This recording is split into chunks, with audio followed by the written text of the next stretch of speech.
Hello, my name is Margarita Blanco. I'm a nurse consultant at Lanterman Regional Center. Today we will be presenting the topic of COVID-19. We'll review the basics as well explain what to do if you or a family member becomes ill. Before we get started, I did want to review this disclaimer that the information and resources in this presentation were last revised on September 23rd, 2020. So please be aware that the information is subject to change. Please check your local city, county, state, public health websites, as well as the CDC, as the COVID-19 guidance is frequently being updated. What we should know about COVID-19 is that coronavirus or COVID-19 is an illness caused by a virus that can spread from person to person. The virus, also known as SARS-CoV-2, that causes COVID-19 is a new type of coronavirus that has spread throughout the world. It's the reason why it's called a pandemic. COVID-19 symptoms can range from mild or no symptoms to severe illness, causing the need for hospitalization or even death. We should be aware of what the symptoms are: fever, chills, cough, shortness of breath or difficulty breathing, fatigue, muscle or body aches, headache, a new loss of taste or smell, sore throat, congestion or runny nose, nausea or vomiting, and diarrhea. There may be other symptoms as well. What we should know is how it spreads and that there is currently no vaccine available to prevent coronavirus, COVID-19. There are currently vaccines under research and development, but none have been approved by the FDA. The best way to prevent COVID-19 illness is to avoid being exposed to the virus. We should know how the virus is spread. We know that it mainly spreads from person to person when people are in close contact, less than 6 feet distance. Respiratory droplets that are produced when a person coughs, sneezes, talks, or sings, those droplets can land in the eyes, nose, mouths of people nearby and possibly be inhaled into the lungs. Some recent studies have suggested that COVID-19 may be spread by people who are not showing symptoms. This is what they call asymptomatic spread in the community. You should be aware of what you need to do if you get sick. If you have or you think you have COVID-19, you should stay home, get rest, and hydrate, and definitely get in touch with your doctor. You should stay home and avoid social gatherings, visiting friends, or going to public places. You should stay home as much as possible, except to get medical care. Most people experience mild illness and are able to recover at home. You should take care of yourself as much as possible. Consult with your doctor about over-the-counter medications and things that are safe for you to take to help you recover. Stay in touch with your doctor and call the office before going in to receive medical care. Be sure to seek care if you have trouble breathing, or if you have any emergency warning signs, or if you think you are having a medical emergency, you may need to call 911. If you need to travel to seek medical care, try to avoid public transportation, ride sharing, or taxis. If someone must transport you to seek care, please make sure you have a face covering, and so does anybody else traveling with you. While you stay home, you should separate yourself from other people and pets as much as possible. If you have an extra bedroom and an extra bathroom available, you should use it. If you need to be around other people or animals inside or outside of your home, you should wear a face covering at all times. Inside your home, try to maintain a 6 feet physical distance as much as possible. Keeping that physical distance away from others in your home is very important, as well as avoid sharing personal household items. Do not share dishes, drinking glasses, cups, utensils, bedding with other people in your home. Make sure that you wash these items thoroughly after using them with soap and water. Put them in the dishwasher, the washing machine, and dryer on a high heat setting. Make sure that you wash your hands often with soap and water for at least 20 seconds. Especially important to do so after blowing your nose, coughing or sneezing, going to the bathroom, before eating or preparing foods, or even handling medications. Use hand sanitizer if soap and water are not available. Make sure that the hand sanitizer contains at least 60% alcohol. Soap and water is always the best option, especially if your hands are visibly dirty. And try to avoid touching your eyes, nose, and mouth, and even your face covering as much as possible, especially if you have unwashed hands. Clean all high-touch surfaces every day. Clean and disinfect the high-contact surfaces in your sick room and bathroom. Let somebody else clean the common areas of the home.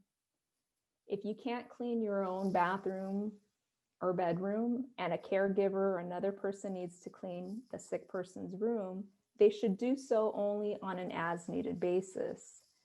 The caregiver or person entering the sick person's room should always wear a face covering and wait as long as possible after the sick person has used the bathroom. High contact surfaces include things like phones, cell phones, remote controls, counters, doorknobs, keyboards, etc. You want to make sure you clean and disinfect areas that may have blood, stool, or body fluids on them. Use household cleaners and disinfectants. Make sure to clean the area or the item with soap and water first, or another detergent if it's very dirty or saturated. Then use a household disinfectant or chemical. Make sure to always follow the instructions on the label to ensure safe and effective use of the products. Many products recommend keeping the surface wet for several minutes to ensure that the germs or coronavirus are killed. That means the contact time. Many also recommend you take precautions such as wearing gloves and ensuring you have good ventilation during use of the product. Always check the labels. And most EPA registered household disinfectants should be available against coronavirus. You can always check the EPA website for more information. If you need to visit your doctor to seek care, call ahead. If you have routine medical appointments that are scheduled, they can be postponed or done by telemedicine. If you have a medical appointment that cannot be postponed, you need to call your doctor's office and tell them you have or you may have COVID-19 so that they can guide you properly and have you take precautions. If you are sick, wear a cloth covering over your nose and mouth. You should wear a cloth covering if you must be around other people or pets, and even while you're at home. Make sure to continue to monitor your symptoms. We reviewed the symptoms. Some of them include fever, cough, shortness of breath, but there are many other symptoms that may be present as well. Always follow the instructions from your healthcare provider, or if a public health contact tracer has contacted you, they can also give you guidance. Here's just a review of what those symptoms are. And you also should be aware of when you should seek medical care in case of an emergency. Watch for emergency warning signs of COVID-19. These include trouble breathing, persistent pain or pressure in the chest, new confusion, bluish lips or face, a loss of consciousness or inability to awaken or stay awake. This is not a complete list. Please call your medical provider for any symptoms that are unusual, severe, or concerning to you. Call 911 or call ahead to your local emergency facility if you're seeking emergency care. Notify the operator that you're seeking care for someone who has or may have COVID-19 so that they can take proper precautions. I also wanted to review with you the terms isolation and quarantine. You may be given instructions to follow one of these terms in case you were exposed to someone, or you tested positive, or you are sick. Quarantine means You keep someone who was in close contact or exposed to COVID-19 away from others in order to prevent the spread. Isolation means you keep someone who is sick or tested positive for COVID-19, regardless of whether they have symptoms or not, away from other people, even in their own home. You isolate if you are sick and you think or you know you have COVID-19. This means that you stay home until at least 10 days have passed since your symptoms first appeared, and you've gone at least 24 hours with no fever without taking any fever-reducing medications such as Tylenol or ibuprofen, and generally all your symptoms have improved. If you tested positive for COVID-19 but do not have symptoms, you still need to stay home after at least until 10 days have passed since your positive test. If you live with others, stay in a specific sick room or keep physical distance away from others, people and pets, use a separate bathroom if available, and wear a face covering at all times. If you test negative for COVID-19, you probably were not infected at the time your test was completed. However, that does not mean that you will not get sick. It is possible that you were very early in your infection when your sample was collected, and you could test positive later or develop more symptoms later. You should continue to monitor your symptoms and quarantine. So again, quarantine means that someone who was in close contact with someone who's known to be positive for COVID-19, you're going to want to stay home until 14 days after your last contact with that known person. It means you're going to check your temperature twice a day and watch for symptoms of COVID-19. And as much as possible, you need to stay away from other people who are considered high risk for getting very sick or suffering severe illness of COVID-19. The people at highest risk for COVID-19 are the elderly or people with underlying medical conditions such as diabetes, hypertension, heart disease, COPD, asthma.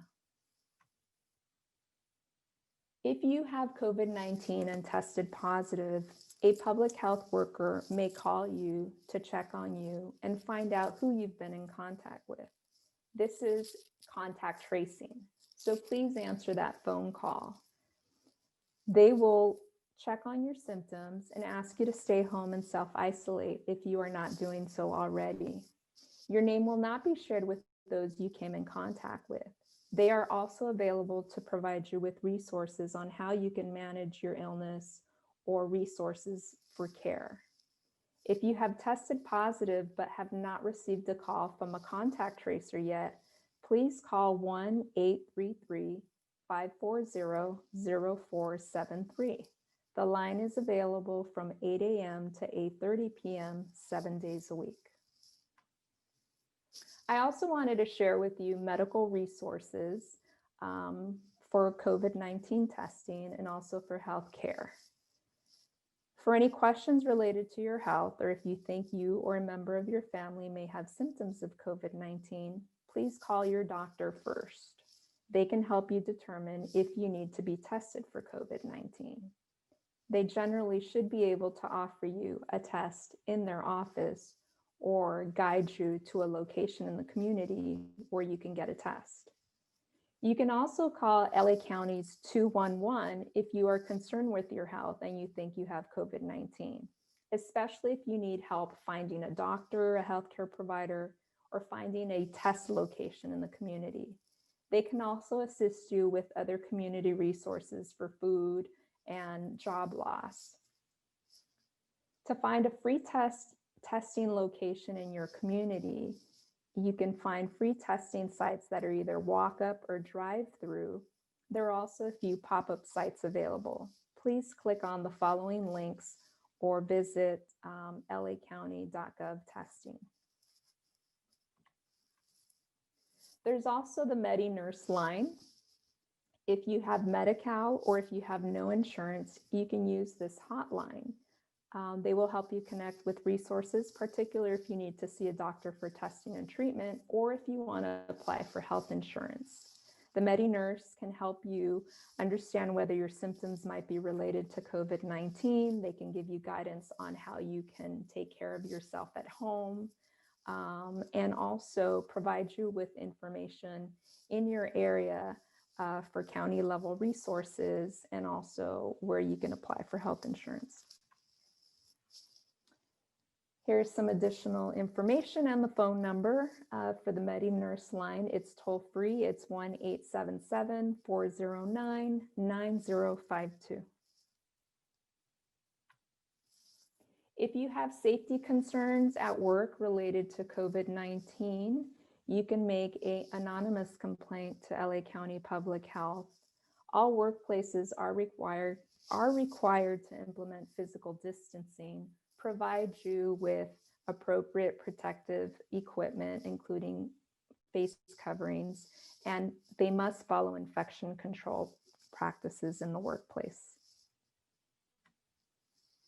For additional information and other helpful resources, please check out these various links from the Centers for Disease Control, the California Department of Public Health, and the local LA County Department of Public Health. I hope this information is helpful for you and your family. Please be safe and take care.